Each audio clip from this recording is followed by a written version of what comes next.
Materi Check the Business ini adalah kelanjutan dari materi minggu lalu.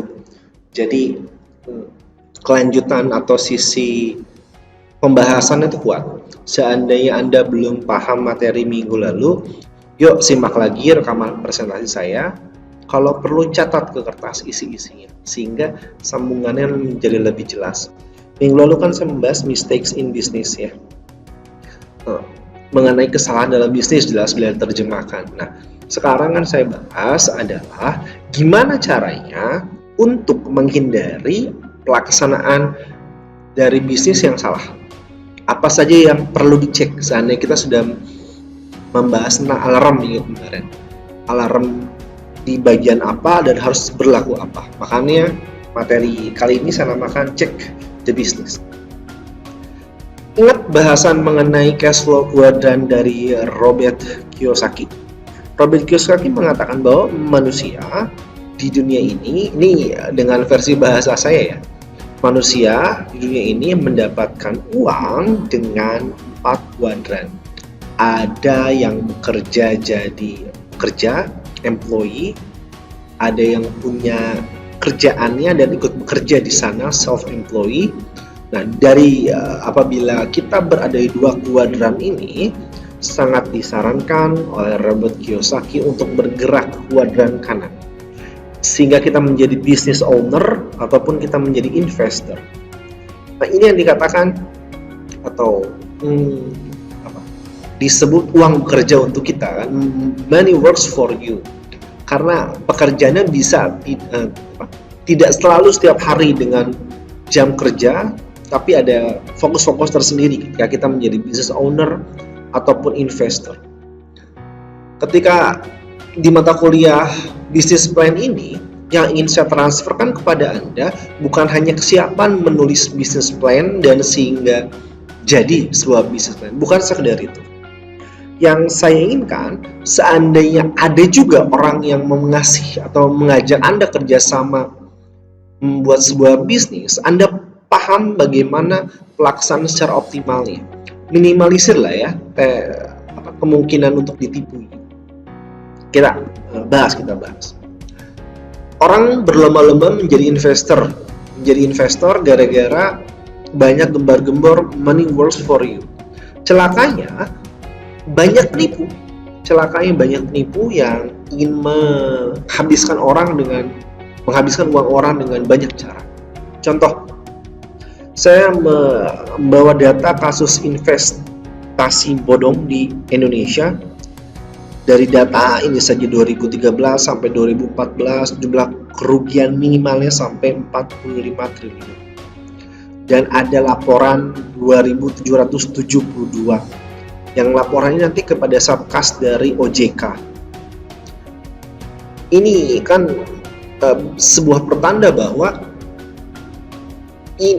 orang-orang yang ingin menginvestasikan uangnya ini ditarget oleh orang-orang yang punya niat jahat. Jadi ini sebuah quotes dari ilmiahnya yang perlu kita ingat. Orang yang datang menawarkan kepada Anda bisa seorang artis, rohaniawan, guru, dan orang terhormat, bahkan sahabat atau keluarga Anda. Meski mereka Anda kenal dengan baik, ingat bahwa mereka bisa ditipu juga. Jadi bukan sekedar kita menghormati sosoknya, figurnya, bukan sekedar karena itu. Seandainya nanti kita sudah paham cara untuk menganalisanya, siapapun orang itu, ketika kita sadar bahwa mereka ditipu, ya hindari ada 2 orang tertipu, atau kalau bisa disadarkan rekan Anda gitu. Ini quotes yang perlu kita jiwai. Penipuan itu bukan hanya di Indonesia, teman-teman. Penipuan terhadap investasi terjadi di mana-mana. Singkatnya gitu. Saya ngasih contoh di luar negeri, misalnya ada Madoff. Madoff ini, jadi ada orang namanya lengkapnya Bernard Lawrence Madoff. Madoff ini melakukan penipuan dalam jangka panjang, lama. Bahkan yang tertipu itu sampai, lihat di kanan atas ya, di film saya ambil dari Tirto. So, di kanan atas di PowerPoint-nya. Ada nama-nama yang mungkin Anda kenal, Steven Spielberg, Larry King, sampai ke Louis van Gaal belajar sepak bola, itu adalah klien Madoff yang tertipu. Itu kliennya. Kerugian terbesarnya siapa? Ada juga nama-nama di situ. Ini di luar negeri. Jadi Madoff menggunakan skema Ponzi. Menjadi pertanyaan selanjutnya adalah beberapa rekan-rekan mungkin belum familiar apa itu skema Ponzi, maka saya jelaskan dulu. Skema Ponzi itu dari namanya, Charles Ponzi ini orang yang pertama melakukannya. Kalau kita bahas tentang skema Ponzi, kita ke kiri bawah ada tentang skemanya itu. Nanti intinya tentang perputaran uang. Perputaran uang ini di situ. Lalu masalahnya di mana? Masalahnya kita lihat mirip skema piramida sebelah kanan ya, kita teks di sana. Jadi misal ada orang yang baru daftar kepada Ponzi ini, dijanjikan mendapat keuntungan berlipat ganda setelah berapa lama. Nah nanti keuntungannya dari mana? Keuntungannya dari orang yang mendaftar setelahnya. Ada si A mendaftar, oke, dia dijanjikan keuntungan lebih banyak daripada yang diinvestasikan dalam waktu yang cepat. Dari mana dapat uangnya? Dari yang si B yang mendaftar setelah A. Bisa jadi si B ini masuk karena diajak oleh A. Ini bakal hancurnya ketika apa? Ketika tidak ada lagi, atau katakan di sana alirannya habis. Kalau aliran dari bawahnya dan yang tidak mencukupi, ya skemanya semua kan hancur. Nah, ini skema Ponzi yang dilakukan oleh cukup banyak. Seandainya ada indikasi penipuan itu, ataupun kita mau lakukan konfirmasi apakah sudah ada cap halalnya lah ibaratnya ya. Ada satgas dari satuan gabungan dari OJK, ada dari kepolisian dan lainnya. Jadi satgas ini ya untuk mewaspadai investasi. Jadi kalau Anda browsing, nanti itu ada satgasnya dan Anda bisa melakukan laporan ke sana ataupun melakukan konfirmasi. Ini alarm awalnya seandainya ada yang melakukan kepada Anda investasi yang perlu diwaspadai. Saya mengambil sebuah perkataan dari Mulyadi Jung, seorang trader. Jadi menurut beliau ada ciri yang perlu atau yang harus diperhatikan untuk menghindari penipuan. Saya bacakan saja ya.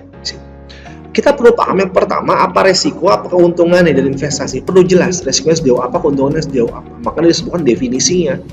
Maksudnya apa? Kan persepsi orang mengenai resiko dan keuntungan bisa diberagam, dan begitu juga ukurannya. Nah, ketika ada obrolan tentang resiko dan keuntungan, yuk diperjelas ini seperti apa. Seandainya tidak jelas, ya gimana kelanjutannya? Bagaimana tentang legalitasnya, tentang apakah sah di hukum Indonesia perusahaannya? Ketika ada kesepakatan tawarkan, dicek setiap pasalnya, klausulnya. Seandainya Anda kurang senang membaca atau kurang paham klausul, ajak teman Anda, minta tolong bantuan teman Anda yang paham, yang mau baca. Karena ini akan mengikat Anda sampai dengan batas waktu perjanjian ini berakhir. Dan saya yakin akan cukup lama. Ketika kita berinvestasi, kita perlu paham investasinya seperti apa. Makanya ketika investasi sangat disarankan kita melakukan invest di bidang yang kita paham, suka, sehingga meminimalisir kemungkinan untuk ditipu. Itu penting. Ketika ada orang datang kepada Anda, oh ini returnnya tinggi, nanti bisa dapat uangnya lebih banyak. Ingat prinsip, ketika resikonya semakin tinggi, maka keuntunganmu semakin tinggi. Jadi ketika ada orang bilang bahwa keuntungannya akan tinggi, ya resikonya juga semakin tinggi. Hati-hati, hindari cuma melihat semakin tinggi returnnya saja. Apalagi yang ingin saya paparkan untuk menghindari ketika kita ditipu dalam bisnis ataupun kita mengajak orang yang tepat dalam berbisnis. Berikut akan dipaparkan menurut saya ambil dari Didik Sugiarto tentang ciri-ciri investasi ataupun bisnis online penipuan. Apa saja ciri-ciri? Yang pertama, menjanjikan begitu banyak keuntungan. Jadi ayo kalau kamu daftar ke saya maka Anda akan dapat keuntungan begini banyak sekali, dapat fasilitas banyak sekali. Hati-hati, di cross check kemana ya? Tadi ada yang sebelumnya misalnya ke cek ke satgas ke OJK-nya. Ya, minimal itu dulu cara ngecek yang awal tadi sudah dibahas. ketika kita membaca ada testimonial yang berlebihan, kalimat-kalimat yang bombastis begitu, jadi membuat akal saya itu mungkin masa ya, walaupun kalau orang berbicara masuk akal nggak, tapi akal orang kan beda-beda ya. Poinnya adalah berhati-hati ya, hati-hati seandainya Anda melihat testimonial yang banyak. Baiknya sih ketika kita membuat growth bisnis bukan cuma pribadi ya, kita bawa orang lain yang kita percaya, sehingga bisa menyadarkan kita seandainya ada sudut pandang yang kita belum pahami. Ketika melakukan investasi, kita biasanya membeli sebuah produk dan hanya disarankan buat jual produk yang telah dibeli itu. Nah, ini ciri-ciri. Jadi ke belakangnya, maksudnya ketika ada ini bisa jadi nanti ada penipuan yang lain ya. Jadi saya berpikir, loh, kok beli produk untuk dijual lagi kok salah? Bukan itu, tapi ada ciri-ciri yang perlu diwaspadai karena nanti ke belakangnya ada penipuan yang bisa terjadi. Jadi perlu waspada, intinya itu kan, ada alarm yang berbunyi. Bisnis yang dijanjikan dapat barang mewah, tapi lu pajak bayar duluan. Kan aneh sebenarnya ya, barang yang belum dapat, belum dipergunakan, bayar pajak duluan. Tapi bagi beberapa orang yang terbuai ya bisa saja terbuai sehingga membayar. Ada SMS penipuan dalam hal substansi, dan juga apabila kita melakukan korespondensi di SMS itu bisa memotong pulsa dari yang sudah melakukan. Bersyukurnya saya belum pernah melakukan reply terhadap SMS yang demikian, jadi saya nggak tahu juga udah potong pulsa atau belum. Tapi testimoni dari orang yang sudah, katanya pulsa yang potong. Pulsa yang potong. SMS substansi biasanya ada Anda mendapatkan 15 juta dari bank misal BCD. Nanti silakan transfer awal untuk ke sini. Nah, kan udah ajaib juga di sini. Apalagi yang perlu dicek selanjutnya? Cek dulu itu. Jadi ketika kita kan dari awal dikatakan yang harus diperjelas ada tips-tips yang secara terteks tadi. Nah, sekarang diperdetail lagi. Cek dulu itu. Di check the return ini kita dapat pengembaliannya seperti apa? Hati-hati, dikatakan di awal, diingatkan lagi di sini ketika menjanjikan terlalu besar, hati-hati. Biasanya bisa ada bisnis yang keuntungannya besar pun sedikit di atas bunga deposito. Sedikit di atas bunga deposito itu adalah sudah untung, sudah dapat profit. Seandainya lebih besar atau sangat besar, hati-hati. Lalu mungkin ada pertanyaan, lalu kalau misalnya ada profit yang besar, selisih yang besar, apakah itu pasti penipuan? Belum juga, karena bisa jadi karena case by case kita perlu telah bisa jadi yang dijual belinya memang benda yang berharga. Misal sapi daging wagyu, ada sapi daging wagyu ini, atau di Jepang lain ada sapi jenis Kobe, karena perawatan sapi ini membutuhkan mahal gitu, biaya yang mahal, sehingga mendapat disajikan dengan daging yang kualitas baik, maka harganya menjadi tinggi. Di sini range-nya bisa jadi tinggi kan, karena ada pasar yang tersendiri, ada pasar yang sama. Cek the return. Apalagi yang perlu diwaspadai, ada kesalahan-kesalahan yang kita perbuat dalam kerjasama bisnis. Cek skill kita. Jadi ketika kita cek skill kita, bisnisnya sesuai nggak sama skill kita. Kenapa? Karena syarat kita berbisnis yang baik, si bisnis itu kita kuasai, kita paham. Seandainya saya memiliki skill yang baik dalam bidang pendidikan, maka saya akan melakukan bisnis di pendidikan ataupun pelatihan misalnya. Kan saya cukup paham di sini. Kenapa kita perlu paham? Walaupun kita sudah punya orang yang dipercayai, misalnya sudah ada yang dipercayai, kita perlu memasukkan persentase, tetap ada kemungkinan sebaik apapun sistem ini bisa diperdayai. Karena kita begitu paham bahwa untuk mencari orang yang dipercaya, yang punya keahlian dan jujur gitu, itu butuh butuh effort tersendiri ya, katakanlah ya. Saya cari kata-katanya apa? Butuh effort. Check your skill. Apalagi yang perlu dicek untuk minimalisir dari kesalahan dalam berbisnis, cek passionnya.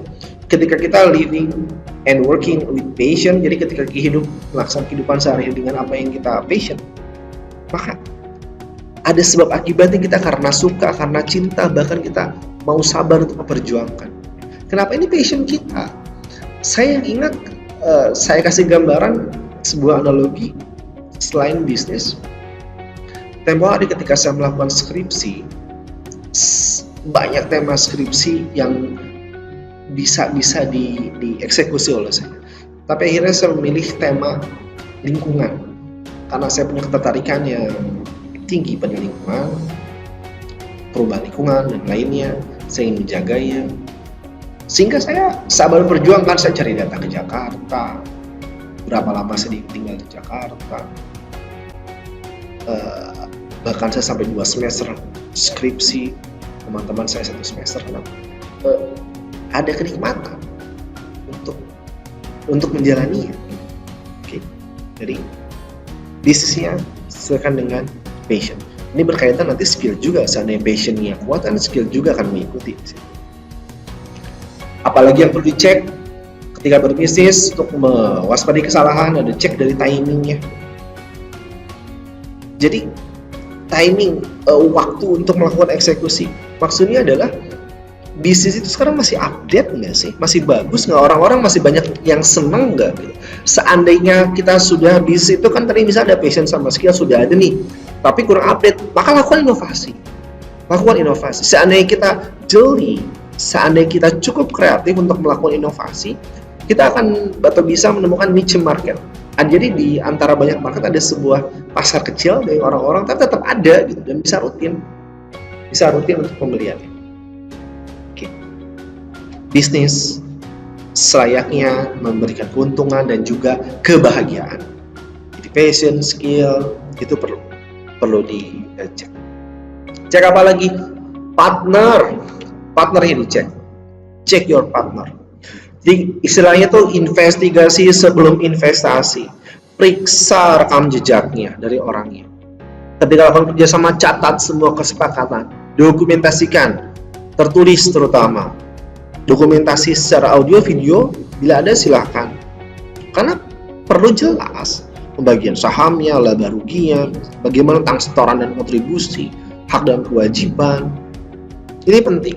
Saking pentingnya, bahkan Bill Gates membuat quotes, "Our success has really been based on partnership from the very beginning." Jadi dari sejak awal tuh dalam menentukan partner bisnis ini sangat penting, ini vital sukses. Yang lalu kan saya pernah bilang bahwa butuh teamwork. Kita perlu teamwork, dan untuk silakan untuk mencari teamwork, untuk mencari bisnis soulmate-nya itu. Oke, kita akan mencari mitra. Apa yang perlu dicek? Apa yang akan dicek di sini? Ketika akan bermitra.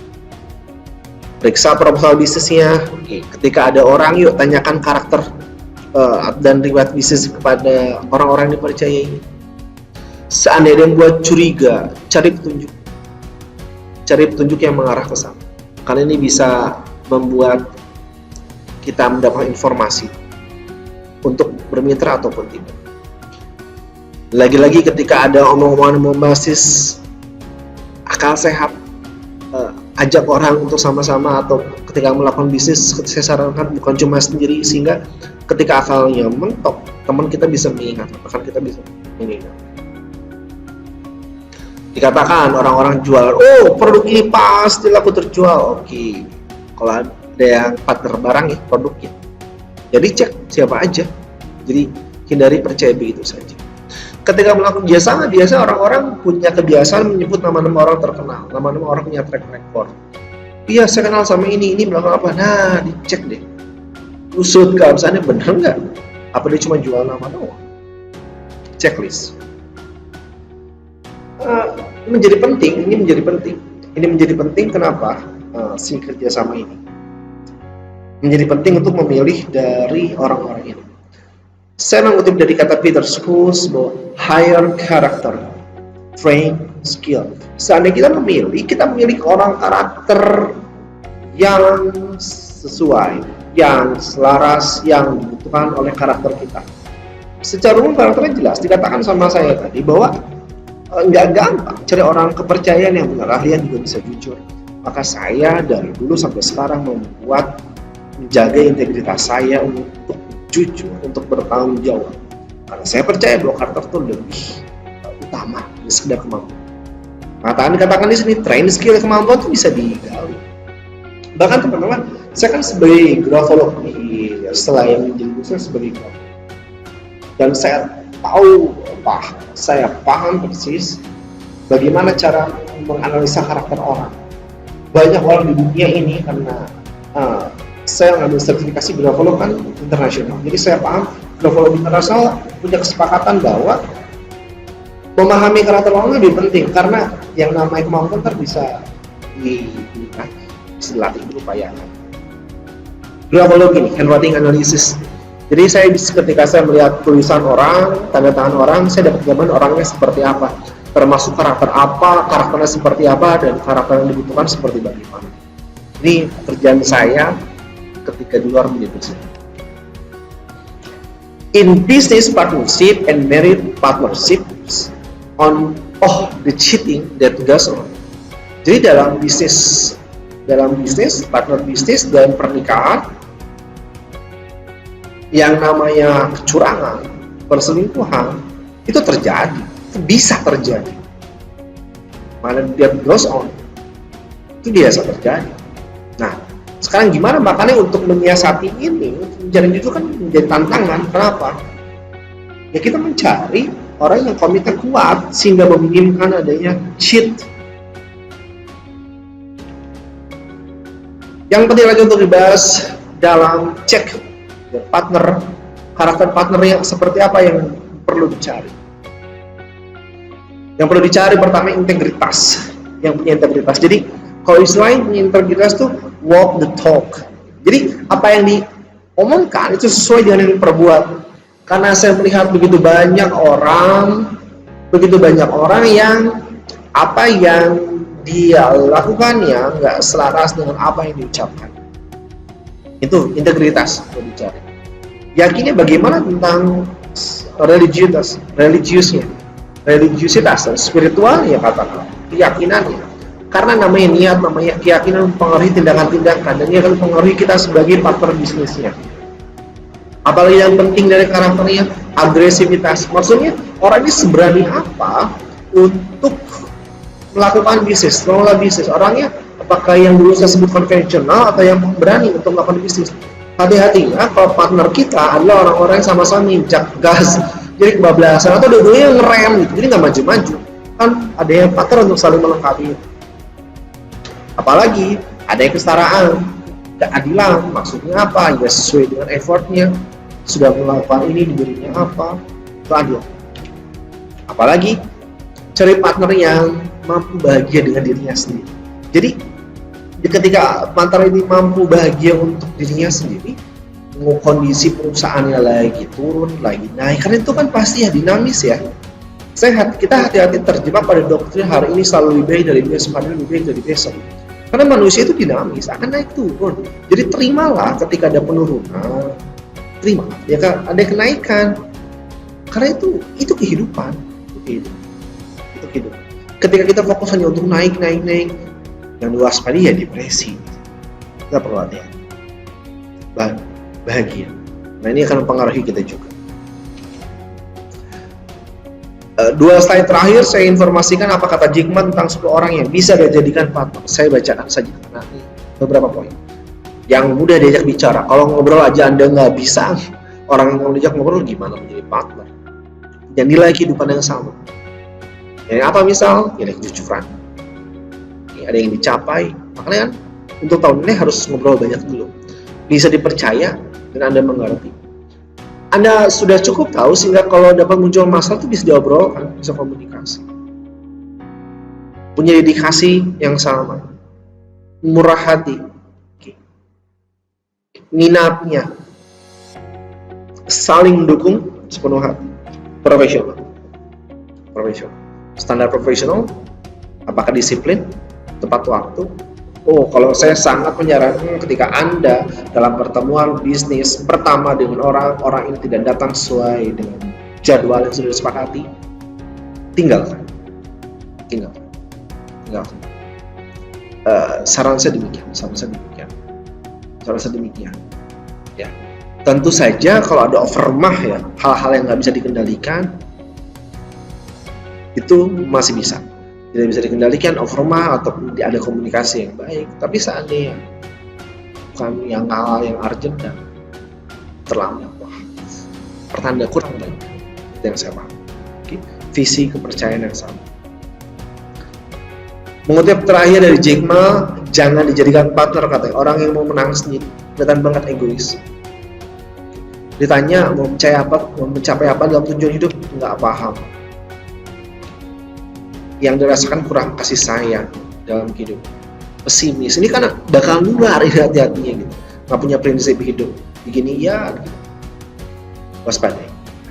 Jadi kalau kita rangkum lagi dari awal sampai akhir, teman-teman, ini kan saya lagi ngebahas tentang apa yang diwaspadai atau hindari buat kesalahan dalam bisnis. Ada cara-cara buat ngeceknya. Cara yang pertama bagaimana ngecek dari bisnisnya. Cek bisnisnya seperti apa. Lalu cek bagaimana pengembaliannya. Cek bagaimana skill kita yang sesuai nggak. Passionnya dicek yang keempat. Yang kelima, cek dari partnernya. Seperti itu. Itu dia bahasan tentang kelas businessman hari ini. Terima kasih, saya Romi Muhammad Ramani pamit. Wassalamualaikum warahmatullahi wabarakatuh.